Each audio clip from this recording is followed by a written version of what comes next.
زمن میں بہت سے پچھلے پیغمبر کا وعدہ دیا گیا ہے کہ وہ سب انسان ہی تھے، اور انہوں نے اپنی قوموں کو انہیں عقائد کی تعلیم دی تھی جو حضرت محمد مصطفیٰ صلی اللہ علیہ وسلم کی قائد ہیں۔ انبیاء کرام کی اسی حوالے پر بنا پر اس سورت کا نام سورۃ انبیاء ہے۔ ارشاد شروع کر لو۔ ٹھیک ہے۔ اعوذ باللہ من الشیطان الرجیم، بسم اللہ الرحمن الرحیم۔ اقترب للناس حسابهم وهم فی غفلة معرضون۔ لوگوں کے لیے ان کے حساب کا وقت قریب آ پہنچا ہے، اور وہ ہیں کہ غفلت کی حالت میں منہ پھیرے ہوئے ہیں۔ ما یأتیہم من ذکر من ربهم محدث الا استمعوه وهم یلعبون۔ جب کبھی ان کے پروردگار کی طرف سے نصیحت کی کوئی نئی بات ان کے پاس آتی ہے تو وہ ان سے مذاق بنا کر حالت میں سنتے رہتے ہیں۔ لاہیۃ قلوبهم واسروا النجوى الذین ظلموا هل هذا الا بشر مثلکم افتأتون السحر وانتم تبصرون۔ کہ ان کے دل فضولیات میں محکمک ہوتے ہیں، اور یہ ظالم چپکے چپکے ایک دوسرے سے سرگوشی کرتے ہیں کہ شخص یعنی محمد صلی اللہ علیہ وسلم تمہیں جیسا ایک انسان تو ہے، اور کیا ہے، کیا پھر بھی تم سوچتے بوجھتے جادو کی بات سن جاؤ گے؟ قال ربی یعلم القول فی السماء والارض وهو السمیع العلیم۔ پیغمبر نے جواب میں کہا کہ آسمان اور زمین میں جو کچھ کہا جاتا ہے میرا پروردگار اس سب کو جانتا ہے، اور وہ ہر بات سنتا ہے، ہر چیز سے باخبر ہے۔ جو باتیں یہ کافر لوگ خفیہ طور پر کیا کرتے تھے، بعض اوقات حضرت صلی اللہ علیہ وسلم وحی کے ذریعے ان سے باخبر ہو کر وہ باتیں بتا دیا کرتے تھے۔ اس بات کو وہ لوگ جادو کہہ دیا کرتے تھے۔ نبی کریم صلی اللہ علیہ وسلم نے جواب میں فرمایا کہ جادو نہیں بلکہ اللہ تعالیٰ کی طرف سے آئی ہوئی وحی ہے جو زمین اور آسمان میں کہی ہوئی ہر بات سے پوری طرح باخبر ہے۔ بل قالوا اضغاث احلام بل افتواه بل هو شاعر فلیأتنا بآیۃ کما ارسل الاولون۔ یہی نہیں بلکہ ان لوگوں نے یہ بھی کہا ہے کہ یہ قرآن جو بے جوڑ خوابوں کا مجموعہ ہے، بلکہ یہ ان صاحب نے خود غر لیا ہے، بلکہ یہ ایک شاعر ہیں۔ یہ ہمارے سامنے کوئی نشانی تو لے آئیں جیسا پچھلی پیغمبر نشانیاں لے کے ساتھ بھیجے گئے تھے۔ ما آمنت قبلهم من قریۃ اہلکناها افہم یؤمنون۔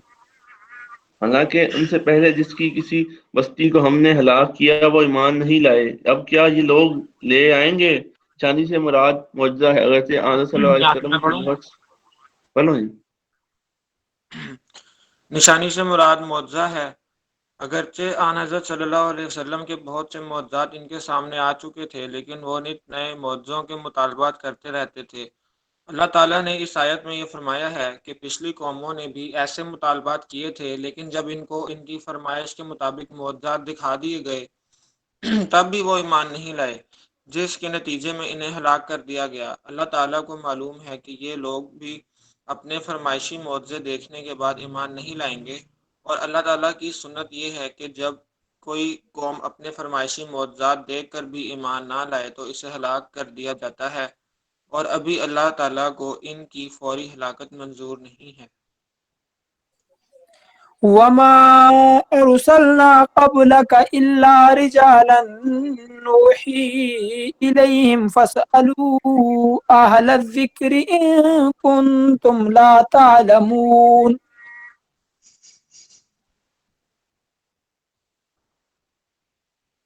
اور اے پیغمبر ہم نے تم سے پہلے کسی اور کو نہیں، آدمیوں میں ہی کو رسول بنا کر بھیجا تھا جن پر ہم وحی نازل کرتے تھے، لہذا کافروں سے کہو کہ اگر تمہیں خود علم نہیں ہے، نصیحت کا علم رکھنے والوں سے پوچھ لو۔ نصیحت کا علم رکھنے والوں سے مراد اہل کتاب ہیں۔ تفسیر میں پڑھتا ہوں اچھا ترجمہ۔ ٹھیک۔ نصیحت کا علم رکھنے والوں سے مراد اہل کتاب ہیں، یعنی اگر تمہیں خود پچھلے پیغمبروں کا علم نہیں تو اہل کتاب سے پوچھ لو، وہ اس بات کی تصدیق کریں گے کہ تمام انبیاء کرام انسانوں ہی میں سے آئے ہیں۔ وما جعلناهم جسدا لا يأكلون الطعام وما كانوا خالدين، اور ہم نے ان رسولوں کو ایسے جسم بنا کر پیدا نہیں کر دیا تھا کہ وہ کھانا نہ کھاتے ہوں، اور نہ وہ ایسے تھے کہ جو ہمیشہ زندہ رہیں۔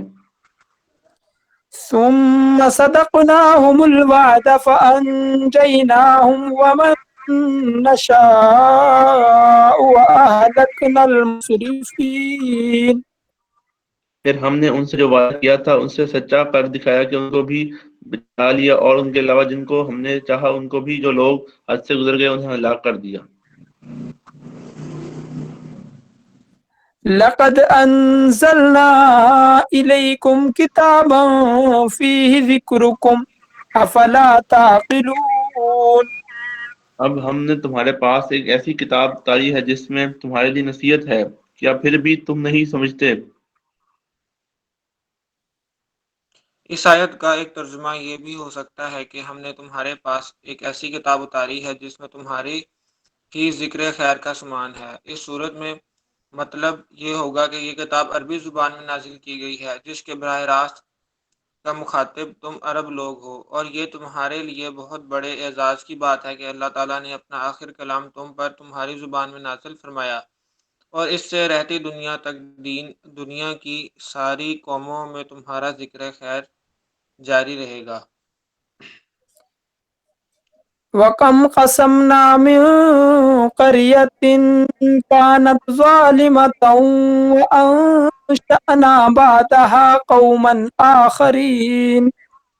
اور ہم نے کتنی بستیوں کو پیس ڈالا جو ظالم تھے، اور ان کے بعد ہم نے دوسری نسلیں پیدا کی۔ فَلَمَّا أَحَسُّوا بَأْسَنَا إِذَا هُمْ مِنْهَا يَرْكُضُونَ۔ چنانچہ اب جب انہوں نے ہمارے عذاب کی آہٹ پائی تو وہ ایک دم وہاں سے بھاگنے لگے۔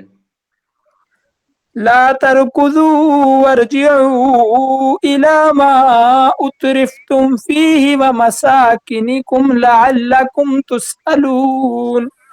ان سے کہا گیا بھاگو مت اور واپس جاؤ انہی مکانات اور ایسی عیش و عشرت کے سامان کی طرف جس کے مزے تم لوٹ رہے تھے، شاید تم سے کچھ پوچھا جائے۔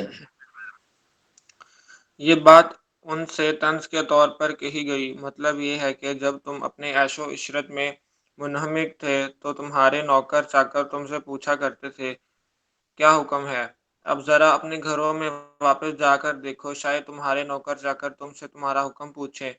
حالانکہ واقعہ یہ ہے کہ اب نہ تمہیں اپنے گھروں کا کوئی نشان ملے گا، نہ عیش و عشرت کے سامان کا، اور نہ ان نوکروں کا جو تمہارے احکام کے منتظر رہا کرتے تھے۔ قالوا يا ويلنا إنا كنا ظالمين۔ وہ کہنے لگے ہائے ہمارے کم بختی، سچی بات ہے کہ ہم لوگ ہی ظالم تھے۔ فما زالت تلك دعواهم حتى جعلناهم حصيدا خامدين۔ ان کی یہی پکار جاری رہی یہاں تک کہ ہم نے ان کو ایک کٹی ہوئی کھیتی، ایک بجھی ہوئی آگ بنا کر راکھ کر دیا۔ وما خلقنا السماء والأرض وما بينهما لاعبين۔ اور ہم نے آسمان، زمین اور جو کچھ ان کے درمیان ہے اس کو اس لیے پیدا نہیں کیا کہ ہم کوئی کھیل کرنا چاہتے تھے۔ وہ لوگ دنیا کے بعد آخرت کی زندگی کا انکار کرتے ہیں، جو لوگ دنیا کے بعد آخرت کی زندگی کا انکار کرتے ہیں، در حقیقت ان کے دعوے کا مطلب یہ ہوتا ہے کہ اللہ تعالیٰ نے ایک کائنات یوں ہی کسی مقصد کے بغیر ایک کھیل بنا کر پیدا کر دی ہے، اور جو کچھ اس دنیا میں ہو رہا ہے اس کا کوئی نتیجہ بعد میں ظاہر ہونے والا نہیں ہے۔ نہ کسی شخص کو اس کی نیکی کا کوئی صلہ ملے گا، اور نہ کسی ظالم اور بدکار کو اس کے گناہ کی سزا ملے گی۔ ظاہر ہے کہ اللہ تعالیٰ کی طرف ایسی بات کی نسبت بہت بڑی گستاخی ہے۔ لو أردنا أن نتخذ لهوا لاتخذناه من لدنا إن كنا فاعلين. اگر ہمیں کوئی کھیل بنانا ہوتا تو ہم خود اپنے پاس سے بنا لیتے، اگر ہمیں ایسا کرنا ہی ہوتا تو۔ یعنی اول تو اللہ تعالیٰ کے بارے میں یہ تصور کرنا حماقت ہے کہ وہ کوئی کھیل کرنا چاہتا ہے، دوسرا اگر بفرض محال اسے کوئی دل لگی کرنی ہوتی تو اس کے لیے کائنات کا یہ سارا کارخانہ پیدا کرنے کی کیا ضرورت تھی؟ وہ اپنے پاس ہی سے کوئی مشکلہ بنا سکتا تھا۔ بل نقذف بالحق على الباطل فيدمغه فإذا هو زاهق وَلَكُمُ الْوَيْلُ مِمَّا تَصِفُونَ. بلکہ ہم تو حق بات کو باطل پر کھینچ مارتے ہیں جو اس کا سر توڑ ڈالتا ہے اور وہ ایک دم ملیامیٹ ہو جاتا ہے، اور جو باتیں تم بنا رہے ہو ان کی وجہ سے خرابی تمہاری ہی ہے۔ یعنی کھیل دل لگی ہمارا کام نہیں ہے، ہم تو جو کام کرتے ہیں وہ حق ہی حق ہوتا ہے، اور اس کے مقابلے میں باطل آتا ہے تو حق ہی کے ذریعے اس کا توڑ کیا جاتا ہے۔ وَلَهُ مَن فِي السَّمَاوَاتِ وَالْأَرْضِ وَمَنْ عِندَهُ لَا يَسْتَكْبِرُونَ عَنْ عِبَادَتِهِ وَلَا يَسْتَحْسِرُونَ. اور آسمانوں اور زمین میں جو لوگ بھی ہیں اللہ کے ہیں، اور جو فرشتے اللہ کے پاس ہیں وہ نہ اس کی عبادت سے سرکشی کرتے ہیں نہ بھٹکتے ہیں۔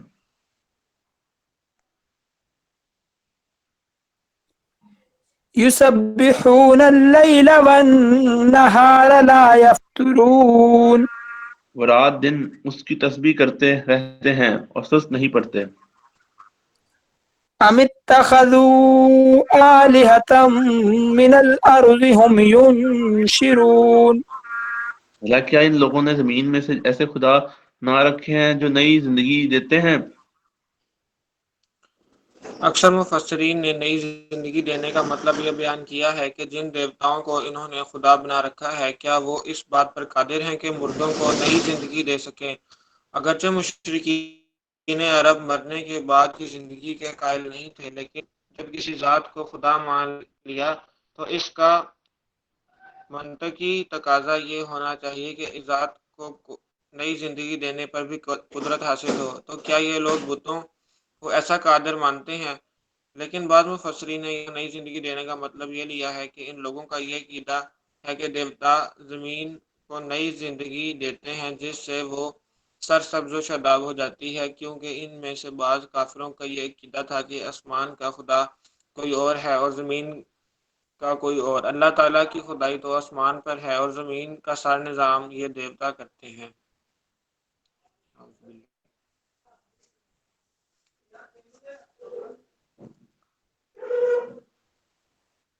لو كان فيهما آلهة إلا الله لفسدتا فسبحان الله رب العرش عما يصفون. اگر آسمان اور زمین میں اللہ کے سوا دوسرے خدا ہوتے تو دونوں دھرم بھرم ہو جاتے، لہذا عرش کا مالک اللہ ان باتوں سے بالکل پاک ہے جو یہ لوگ بنایا کرتے ہیں۔ یہ توحید کی ایک عام فہم دلیل ہے، اور یہ کہ اگر اس کائنات میں اس سے زیادہ خدا ہوتے تو ہر خدا مستقل خدائی کا حامل ہوتا اور کوئی کسی کا تابع نہ ہوتا۔ اس صورت میں ان کے فیصلوں کے درمیان اختلاف بھی ہو سکتا تھا۔ اب اگر ایک خدا نے ایک فیصلہ کیا اور دوسرے خدا نے دوسرا فیصلہ، تو یا تو ان میں سے ایک دوسرے کے آگے ہار مان لیتا، تو پھر وہ خدا ہی کیا ہوا جو کسی سے ہار مان لے، یا دونوں اپنے اپنے فیصلے کو نافذ کرنے کے لیے زور لگاتے تو متضاد فیصلوں کی تنقید سے آسمان اور زمین کا نظام درہم برہم ہو جاتا۔ اسی دلیل کی ایک دوسری تشریح یہ بھی کی جا سکتی ہے کہ جو لوگ آسمان اور زمین کے لیے الگ الگ خدا مانتے ہیں، ان کا یہ عقیدہ اس لیے بالکل باطل ہے کہ مشاہدے سے یہ بات ثابت ہے کہ پوری کائنات ایک ہی مربوط نظام میں بندھی ہوئی ہے۔ چاند، سورج اور ستاروں سے لے کر دریاؤں، پہاڑوں، زمین کی نباتات، جمادات تک سب میں سے ایک ہم آہنگی پائی جاتی ہے، جو اس بات کی واضح دلیل ہے کہ ان سب کو ایک ہی ارادے، ایک ہی مشیت اور ایک ہی منصوبہ بندی نے کام پر لگا رکھا ہے۔ اگر آسمان اور زمین کے خدا الگ الگ ہوتے تو کائنات میں اس ربط اور ہم آہنگی کا فقدان ہوتا، جس کے نتیجے میں یہ سارا نظام گرم گرم ہو جاتا۔ لا يسأل عما يفعل وهم يسألون۔ وہ جو کچھ کرتا ہے اس کا کسی کو جواب دہ نہیں ہے، اور ان سب کو جواب دہی کرنی ہوگی۔ ام اتخذوا من دونه آلهة قل هاتوا برهانكم هذا ذكر من معي وذكر من قبلي بل أكثرهم لا يعلمون الحق فهم معرضون۔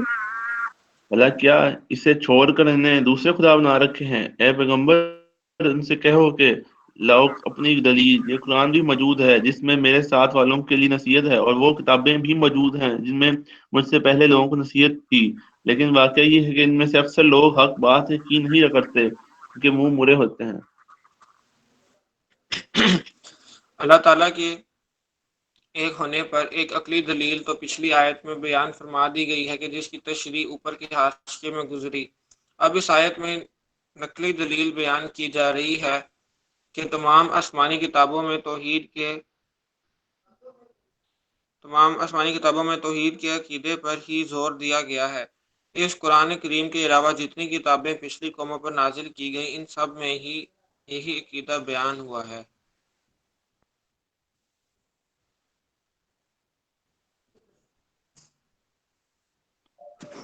وما أرسلنا من قبلك من رسول إلا نوحي إليه أنه لا إله إلا أنا فاعبدون۔ اور تم سے پہلے ہم نے کوئی ایسا رسول نہیں بھیجا جس پر ہم نے یہ وحی نازل نہ کی ہو کہ میرے سوا کوئی خدا نہیں، لہذا میری عبادت کرو۔ وقالوا اتخذ الرحمن ولدا سبحانه بل عباد مكرمون۔ یہ لوگ کہتے ہیں کہ خدائے رحمان فرشتوں کی شکل میں اولاد رکھتا ہے، سبحان اللہ، بلکہ فرشتے تو اللہ کے بندے ہیں جنہیں عزت بخشی گئی ہے۔ تفسیر یعنی اہل عرب فرشتوں کو اللہ تعالیٰ کی بیٹیاں کہا کرتے تھے۔ لا يسبقونه بالقول وهم بأمره يعملون۔ وہ اس سے آگے بڑھ کر کوئی بات نہیں کرتے اور وہ اسی کے حکم پر عمل کرتے ہیں۔ يعلم ما بين أيديهم وما خلفهم ولا يشفعون وہ ان کی تمام إلا لمن ارتضى وهم من خشيته مشفقون۔ اگلی پچھلی باتوں کو جانتا ہے، وہ کسی کی سفارش نہیں کر سکتے سوائے اس کے جس کے لیے اللہ کی مرضی ہو، اور وہ اس کے خوف سے سنبھلے رہتے ہیں۔ ومن يقل منهم إني إله من دونه فذلك نجزيه جهنم كذلك نجزي الظالمين۔ اور اگر ان میں سے کوئی بالفرض یہ کہتے ہیں کہ اللہ کے علاوہ میں بھی معبود ہوں تو اس کو ہم جہنم کی سزا دے دیں گے، ایسے ظالموں کو ہم ایسے ہی سزا دیتے ہیں۔ اس پر لیتے اب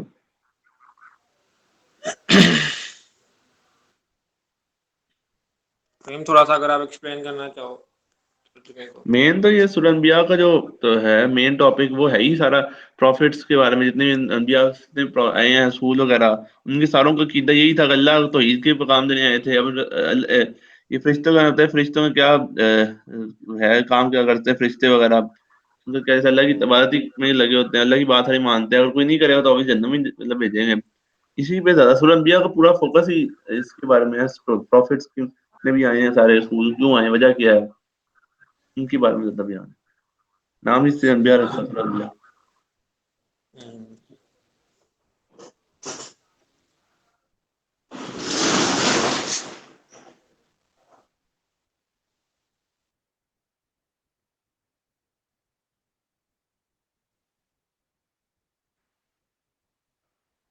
حضرت ابو ہریرہ رضی اللہ عنہ اور ابو سعید رضی اللہ عنہ بیان کرتے ہیں رسول اکرم صلی اللہ علیہ وسلم نے فرمایا جب کچھ لوگ بیٹھ کر اللہ کا ذکر کرتے ہیں تو فرشتے انہیں گھیر لیتے ہیں، رحمت انہیں ڈھانپ لیتی ہے، ان پر سکینت نازل ہوتی ہے اور اللہ اپنے ہاں فرشتوں کے پاس ان کا تذکرہ فرماتا ہے۔ جب کچھ لوگ بیٹھ کر اللہ کا ذکر کرتے ہیں تو فرشتے انہیں گھیر لیتے ہیں، رحمت انہیں ڈھانپ لیتی ہے اور ان پر سکینت نازل ہوتی ہے اور اللہ اپنے ہاں فرشتوں کے پاس ان کا تذکرہ کرتے ہیں۔ جب کچھ لوگ بیٹھ کر اللہ کا ذکر کرتے ہیں تو فرشتے انہیں گھیر لیتے ہیں، رحمت ڈھانپ لیتی ہے اور سکینت نازل، یعنی سکینت مطلب سکون، یعنی کہ نازل ہو جاتا ہے۔ جب بھی لوگ بیٹھ کر اللہ کا ذکر کریں تو ان کو ایک سکون ملے گا۔ اچھا،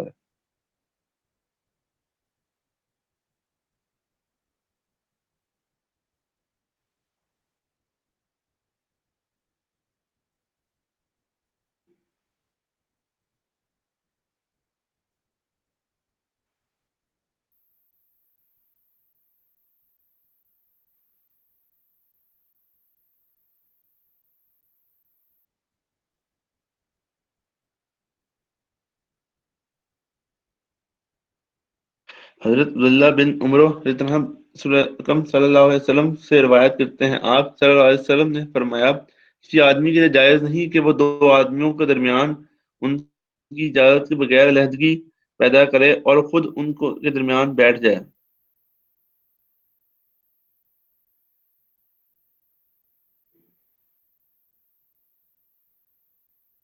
حضرت حذیفہ رضی اللہ عنہ بیان کرتے ہیں رسول اکرم صلی اللہ علیہ وسلم نے فرمایا ہمیں خطاب فرماتے ہیں کہ ایک جگہ کھڑے ہو تو آپ نے اس وقت سے لے کر قیامت تک ہونے والے تمام واقعات بیان فرما دی، یاد رکھنے والوں نے اسے یاد رکھا اور بھولنے والوں سے بھلا دیا، اور میرے یہ ساتھ ہی سے خوب آگاہ ہیں، اور ان کو مذکورہ چیزوں میں سے جب وہ چیز رونما ہوتی ہے جسے میں بھول چکا تھا تو اس سے دیکھ کر میری یاد تازہ ہو جاتی ہے، جس طرح آدمی کسی غیب ہونے والی آدمی کے چہرے کو یاد کرتا ہے، پھر جب وہ دیکھتا ہے تو اسے وہ پہچان لیتا ہے۔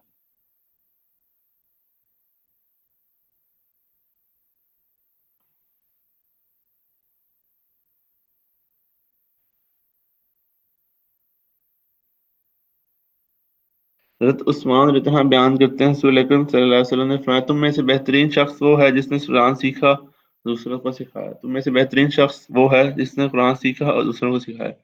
قرآن سیکھنے یعنی کہ دوسروں کو سکھانے کا بھی جا رہی ہے۔ ٹھیک ہے، پھر سیشن میں آج کے لیے اتنا ہی رکھ سکتے ہیں ہم۔